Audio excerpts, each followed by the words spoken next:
chicos? Buenas tardes, esto es Beef Art Smiles y les pido que se queden hasta el final porque al final vamos a sortear algo importante, a ver qué les parece bueno, por esto que tiene que ver con el fallecimiento, por lo menos por el despegue de este plano del señor Carlos Indio Solari. Tenemos 5 canciones y vamos a empezar sin vacilaciones con La Mosca y la Sopa. Eterno favorito de la fanaticada. La canción que elegimos es Nueva Roma y acá la monada se volvía loca cuando lo tocaban a este. Obviamente, ¿no? Es un tema rockero, poderoso.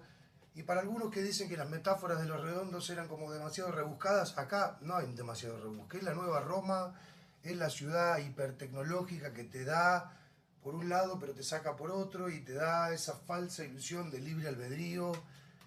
No era muy complicada esta. Y esto lo tiraron ahí sobre la mesa, sobre el mantel, en el año 91, que es el internet todavía no el tema número 2 es un tema de Gulp, que ahora no lo encuentro, así que disculpen esa. Gulp es el primer disco, cómo sale la banda con eso. El tema que elegimos es Barbo Azul versus El Amor Letal. ¿Y de dónde sale la banda, no? El nivel de originalidad es, digamos, música de los 80, pero a la vez no lo es, porque Los Redondos no se parecían a nada. La canción tiene unas cosas de música surf, pero a la vez tampoco se puede encuadrar ahí adentro. Así que Barba Azul versus El Amor Letal es esto.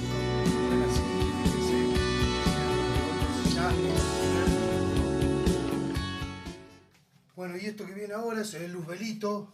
Quizás se acuerden, es del año 90 y fines de los 90. Acá la banda ya completamente consagrada. Después de lo que fue el disco doble, que por lo menos debería haber salido como disco doble, que fue El Lobo Suelto y Cordero Atado, ahí la banda despliega un impresionante arsenal de recursos que para el disco siguiente, que es este, grabado a todo culo en Nueva York, como debe ser, la banda estaba haciendo mucha plata y la banda se lo retribuye a su fanaticada, dándole un producto acorde. Fíjate, la edición ya de Luzbelito era una cosa diferente, o sea, trataban de devolver un poco, ¿no? Me parece. Y bueno, a la hora de condensar semejante fiebre de ideas, disco normal, no doble como el anterior, y la canción que elegimos tiene un título increíble y es... no me va a salir ahora, tiene un título larguísimo y está buenísimo encima. Cruz Diablo no era. Sí, acá está. Se llama Fanfarria del Cabrío. Y es un tema menor que podría ser como una especie como es de Kashmir de Led Zeppelin, pero en un momento se ilumina y ahí te muestra que la banda había aprendido y mucho. Seguimos adelante, este otro eterno favorito de la banda, música para pastillas, Sky. En la música siempre corría a cargo de él el asunto. Fíjense esto. Claro que sí.